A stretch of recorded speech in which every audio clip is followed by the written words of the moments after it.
You are Locked On Wolverines, your daily podcast on the Michigan Wolverines, part of the Locked On Podcast Network.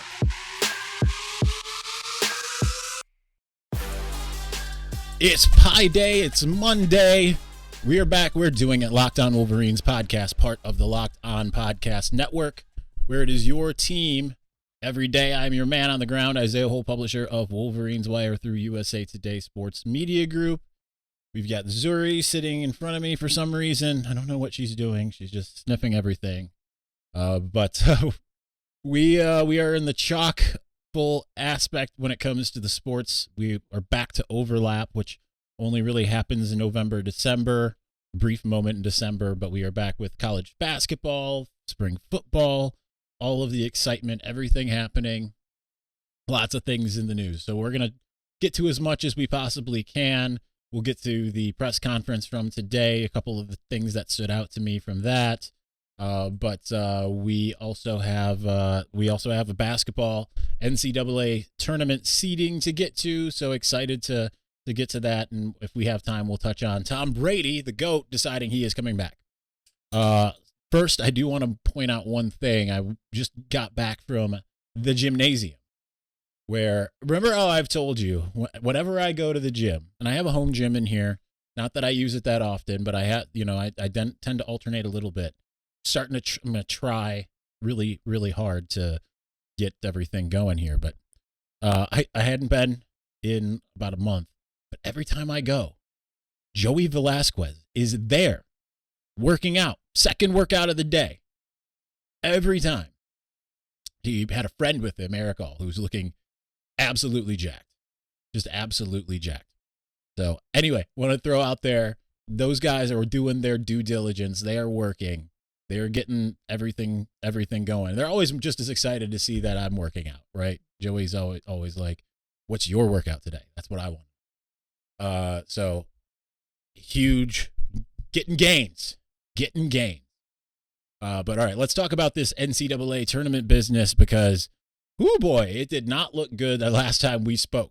It looked like Michigan, lots of these brackets I was looking at, Jerry Palm said, nope, not going to be in until day of.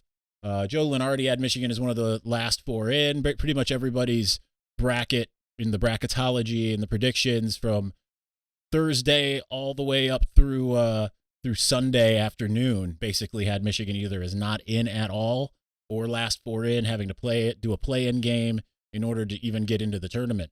Lo and behold, surprise, Michigan in as an 11 seed, playing against Colorado State. Kind of funny. Play Colorado State in basketball on Thursday at 12:15 on CBS in Indianapolis. And then the football team on September 4th, I believe, do I have that date right? I think it's the 4th, will also be playing Colorado State. So it's my poor mom. If she cared about her alma mater, because my mom went to Colorado State. If my mom actually cared about her alma mater, then this potentially could go bad or it could go good. I mean, probably not in football. Basketball, it just doesn't seem like they match up very well with Michigan. They don't have anyone that can really defend Hunter Dickinson. You could basically just constantly get it into him and go from there. They are rated just higher than Michigan on KenPom, but this is a very, very favorable matchup for the Wolverines. So that's awesome. That's super exciting. And then going down the line, I mean, you got Tennessee, who is very up and down.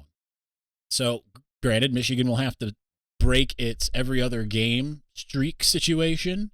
Maybe they've learned some lessons. You got a little bit more time to figure things out. Maybe if the Big Ten has got the credence and the credibility that it's tended to, then maybe these games will be a little bit easier.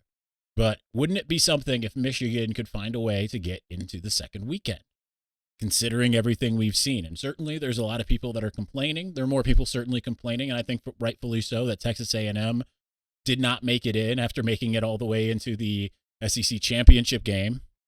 But Indiana getting in over them, I think that's fair considering what Indiana ended up showing late, but I can understand why you'd be wringing your hands a little bit.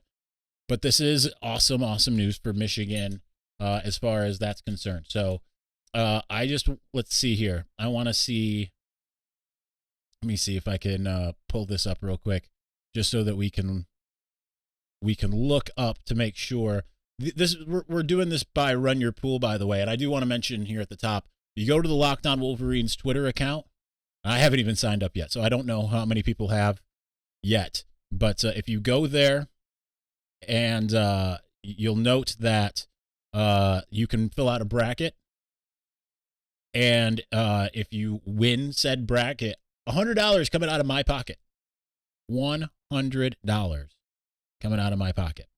So, all right, let's take a look here at the way that this would go. So Michigan's got the number 1 seed. And so if Michigan gets past Colorado State, then it's got Tennessee.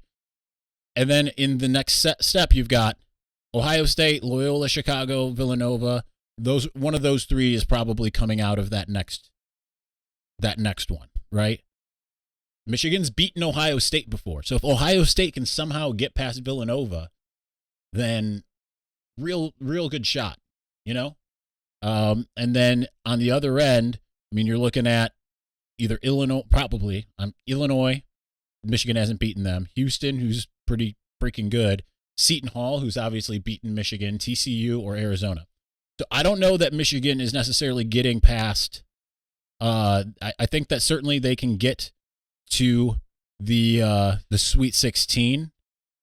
And maybe even to the Elite 8. But I don't know that they would get past the Elite 8.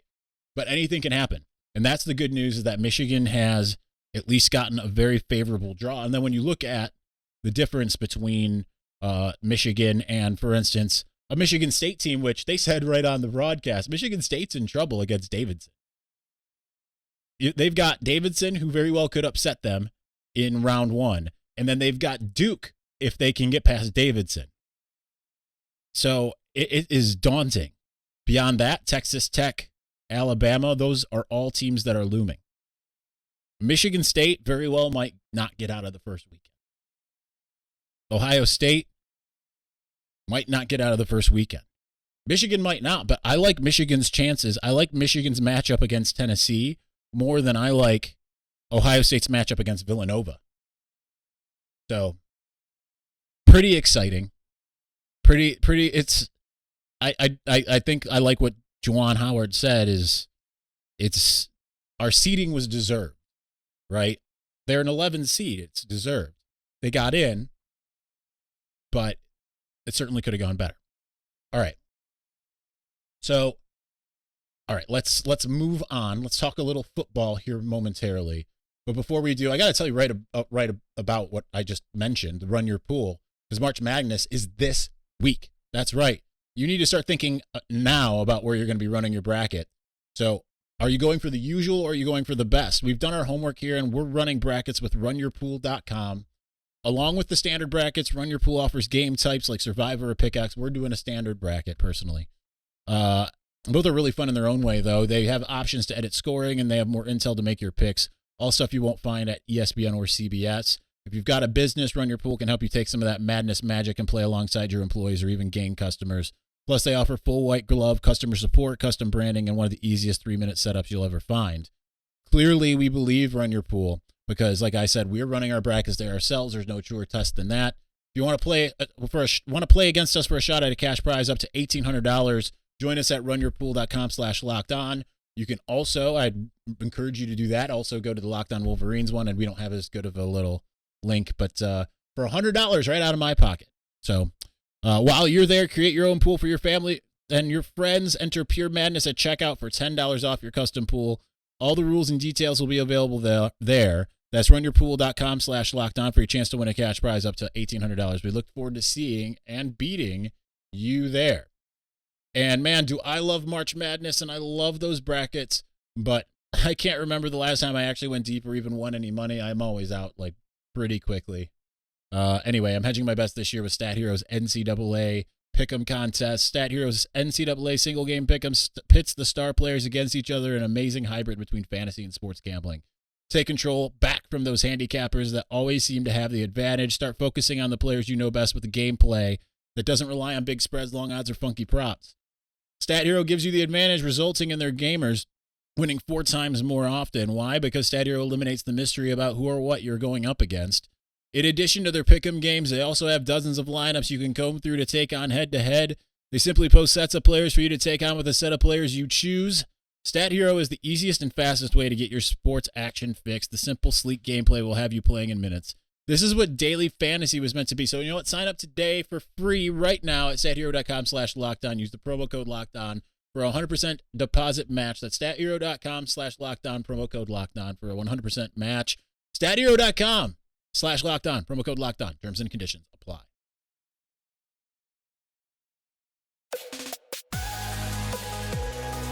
All right, let's continue on. Let's talk a little football.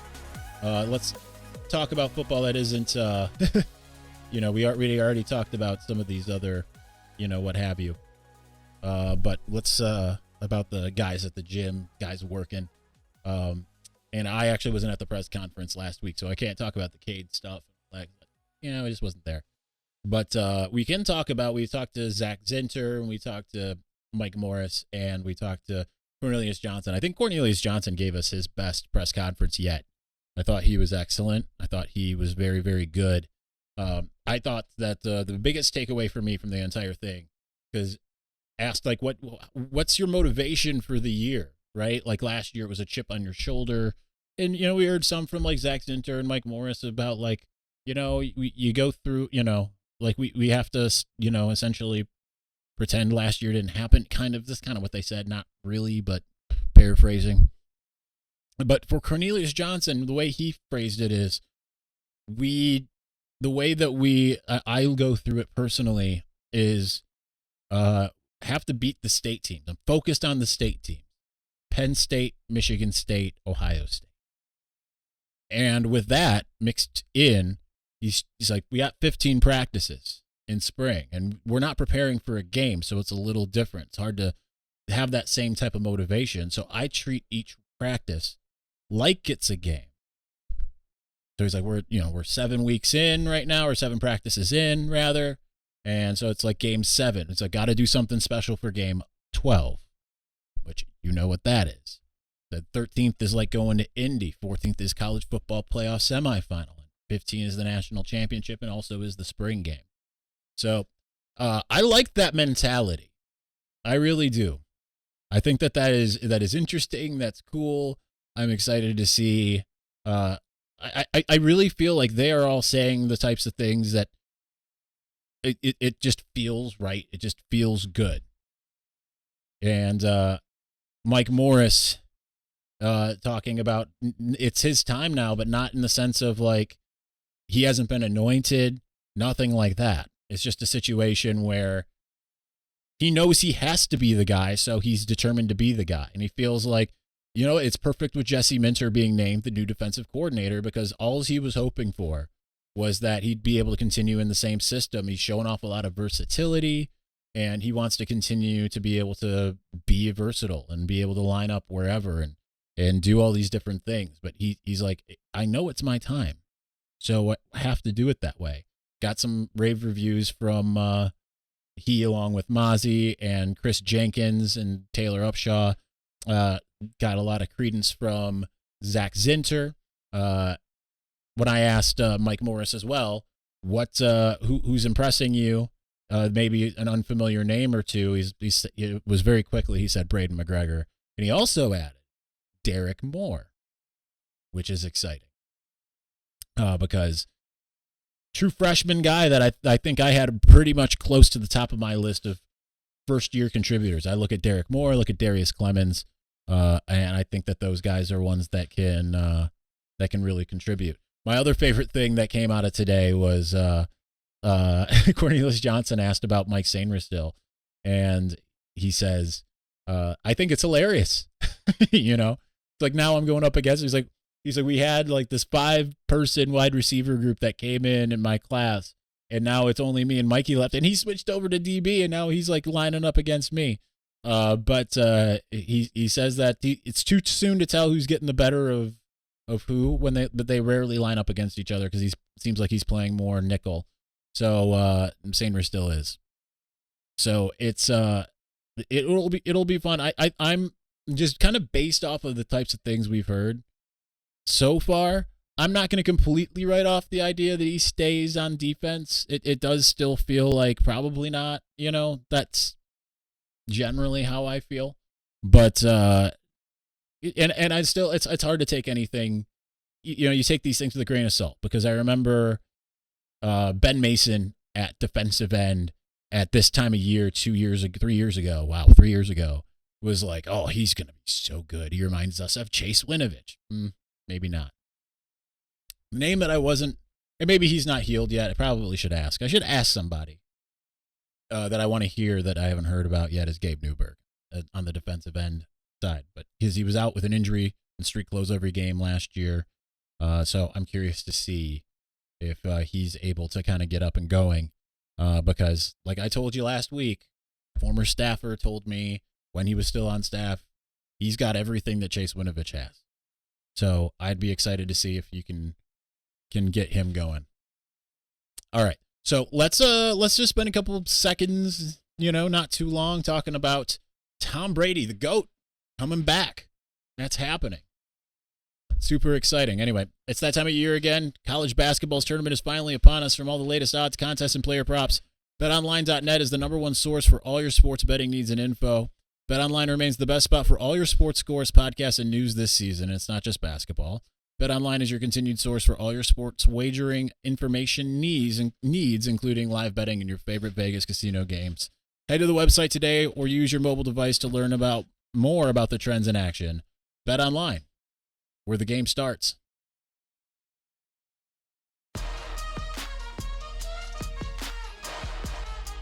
All right, we got about 5 minutes left. We're keeping it nice and short on this Monday. Easing our way into the week, kind of. Trying to. I'm certainly not exercise-wise. I walked 5 miles, went to the gym.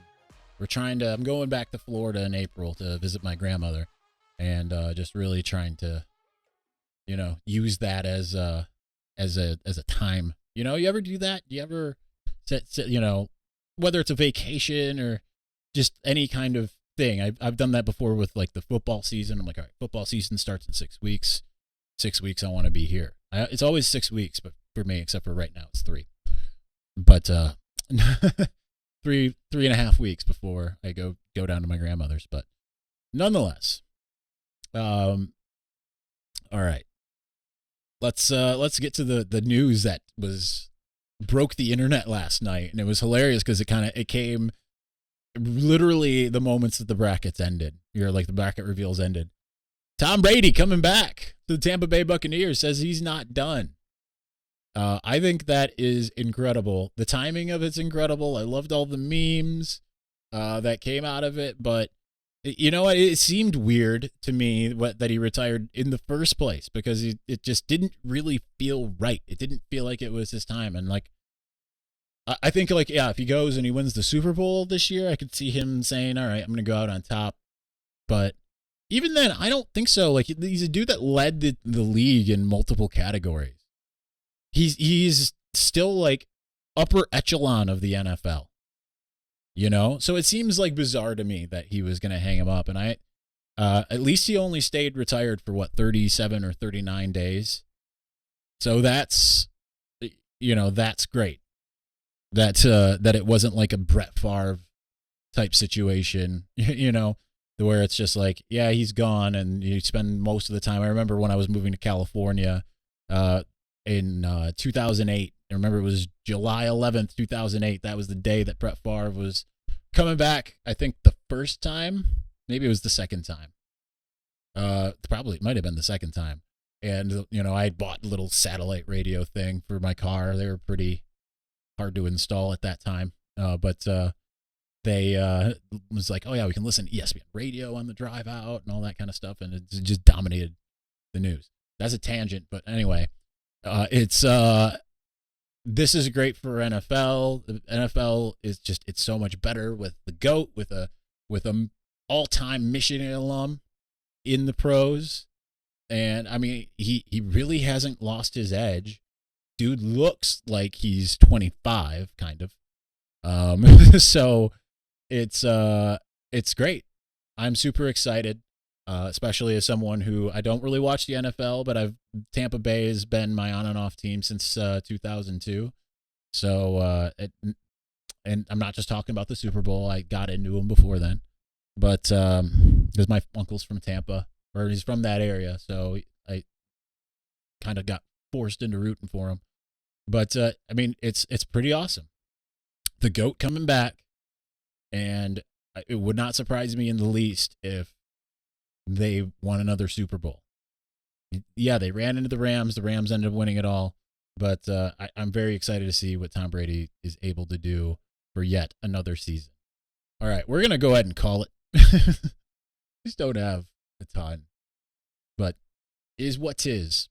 But we will be back on Tuesday, God willing, and the creek don't rise, which means we'll probably be back, but, still trying to feel everything out here.